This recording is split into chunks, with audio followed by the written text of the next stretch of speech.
ತಗೊಂಡು ಹೀಗೆಲ್ಲ ಮುಟ್ಟಿದ್ರೆ ಯಾವ ಸದ್ದು ಬರುವುದಿಲ್ಲ. ಮಜಾ ಇರೋದೇ ಅಲ್ಲಿ. ಈ ಇಡೀ ಚಪ್ಪಲಿಯ ವಿನ್ಯಾಸ ಹೆಂಗಿರ್ತದ ಅಂತಂದ್ರೆ ಮುಟ್ಟಿದ್ರ ತಟ್ಟಿದ್ರ ಅಲ್ಗಾಡಿಸಿದ್ರ ಯಾವ ಸದ್ದು ಬರುವುದಿಲ್ಲ.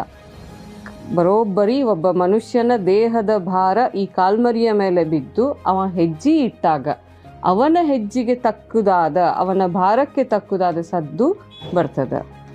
ಆ ಕಾರಣಕ್ಕೆ ಈ ಜುರ್ಕಿ ಚಪ್ಪಲಿ ಏನದ ಕೈಯಿಂದಾನೇ ಮಾಡ್ತಾರೆ.